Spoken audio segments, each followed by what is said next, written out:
এখন হঠাৎ করে দেখি যে জেলের শীত গুলো সামনে চলে আসছে, কি যে খুশি যে লাগতেছিল। নভেম্বর মাস, বাইরে প্রচুর ঠান্ডা, আর ছুটির বাকি আছে 2-3 দিন, এই জন্য অসুস্থ হওয়া যাবে না। তাই সুন্দর করে একটা অ্যান্টি ঠান্ডা জামা গায়ে দিলাম, যেটাকে আমরা শর্টকাটে বলি জ্যাকেট। সেই জ্যাকেটটা পরে নিলাম যাতে ঠান্ডা আমাকে কোনোভাবে কাবু করতে না পারে। তারপরে চলে গেলাম বাইরে। এখন মূল উদ্দেশ্য হচ্ছে চা খেতে যেতে হবে। কিন্তু এই যে ঠান্ডা এর ভিতরে যে বেরোচ্ছে এটাই তো বেশি। আবার চা খাইতে কত দূর যাব সেটা নিয়ে আবার চিন্তা ভাবনা করতেছি। এখন হঠাৎ করে দেখি যে জেলের শিক গুলো সামনে চলে আসছে, বউ আমাকে চাবি দিয়ে সেই জেলের শিক গুলো খুলে উদ্ধার করছে। এখন আমি রাস্তা ধরে হাঁটতে হাঁটতে চলে যাচ্ছি পার্কের দিকে। এই পার্কটা আবার আমার বাসার পাশে। এখন সেখানে যাওয়ার মূল উদ্দেশ্য হচ্ছে সেখানে প্রচুর পরিমাণে রোদ আছে। এই রোদ্রের ভিতরে দাঁড়িয়ে একটু গরম গরম চা খেতে কিন্তু সবারই ভালো লাগে। তা আমি আবার এখানে ওয়াইফের পাশ পাশ যাচ্ছি, এই জন্য হালকা একটা ভিডিও নিয়ে নিচ্ছি। পার্কের ভিতরে ঢুকলাম, দেখি যে খালি বুড়ো মানুষে ভরা। এই যে দাদুটা বসে আছে বাম পাশে, বেঞ্চের বাম পাশে, আমাদের ওখানে ছিল বসার কথা, কিন্তু তারপরে সে যেহেতু করে ফেলাইছে ওই জায়গাটা বুক, এখন আমাদের চলে যেতে হবে সামনের দিকে যতই ঠান্ডা লাগুক। এখন আবার ওই সামনে দিয়ে হেঁটে হেঁটে দুই বান্ধবী আসতেছে ঝগড়া করতে করতে, কিন্তু সমস্যা হচ্ছে যে বাইরে যে ঠান্ডা, তাদের ঝগড়াটা হয়ে যাচ্ছে ঠান্ডা, গরম গরম লাগতেছে না বিদায় শুনেও মজা পাচ্ছি না। তাই পাশ কাটিয়ে চলে গেলাম আমরা আমাদের গন্তব্যস্থলে। এখন আমি ওয়েটিং এ আছি যে আমাদের ৩য় নম্বর যে লোকটা সে আসবে। আমি এখানে দাঁড়িয়ে ৪ জন্য অপেক্ষা করতেছি। সে তার বাহন নিয়ে চলে আসলো এবং থামিয়ে আর কি সে আমাকে বলতেছে শুরু করে দেন। এর ভিতরে ঘটে গেল দেখেন ঘটনা।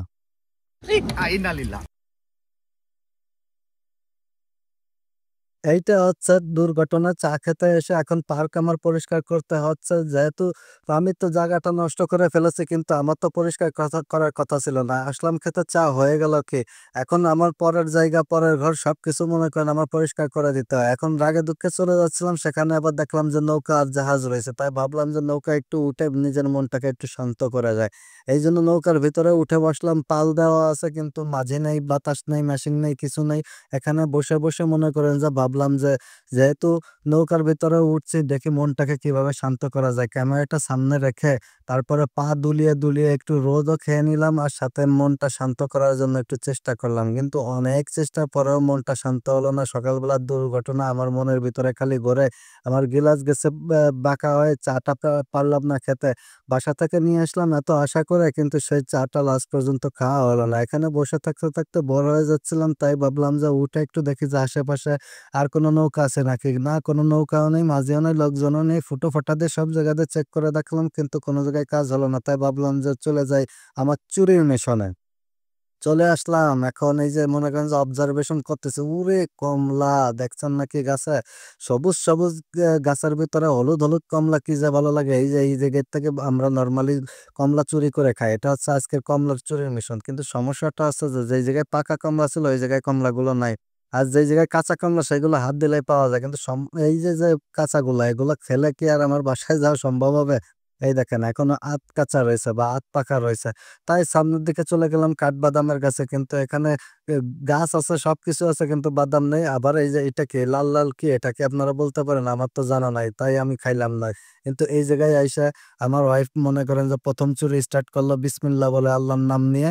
এখন সেই যে আবার দেখা গেছে ডালিম গাছে সে হাত দেয়। এখন পরের ডালিম গাছ হাত দিলে কিভাবে হবে? আমি চিন্তা করলাম যে আগে যে কমলাটা চুরি করা হয়েছে সেটা আগে খেয়ে নিই। চুরি করতে গেলেও এনার্জি লাগে, এই জন্য আগে কমলাটা আস্তে আস্তে ছিলে খেয়ে নিলাম। কিন্তু সমস্যা হচ্ছে যে এত পরিমাণ রস ছিল, হাতটা ভিজে গেছে। এই যে যে গাছগুলো দেখতেছেন চুরি করার জন্য, আবার ওই জায়গায় পেঁয়াজ দেখছি। আজ আমার বউ যায় অবজারভেশন করতেছে যে পেঁয়াজ কতগুলো আছে আর কত সাইজের হয়েছে। এখন আমরা দেখে নেব, রাত্রে ইনশাল্লাহ চুরি করতে আসবো না। এখন পরবর্তীতে এই যে যে ডালিমটা আনছিলাম, এই ডালিমটা একবারে ফেটে গেছে রসে। সেখান থেকে অল্প একটু মুখে নিছে, ভালো লাগে না, এই জন্য অন্য গাছের তলে চলে আসছে। এই যে চুরি করতেছি, আর মনে করো যে চুরি করার আমি যে এমন একটা চোর। আবার দেশে ফোন দিছি ভিডিও কলে, আমার আম্মুরাই যে ফোন দিয়ে দিয়ে দেখাচ্ছে, বুঝছো?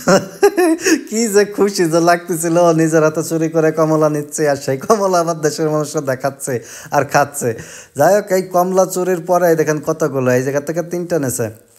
চুরি শেষ করে আস্তে আস্তে দেখি গাছকে আবার অদ্ভুতভাবে সাজিয়েছে, হয়তো বা সামনে ক্রিসমাস আসতেছে এই কারণে। যাই হোক, পেটে ক্ষুধা লেগে গেছে, চুরির খাবার খেয়ে পেটটা এখনো ভরে না, এই জন্য বাসার দিকে যাচ্ছে। নেক্সট ভিডিওতে দেখা হবে।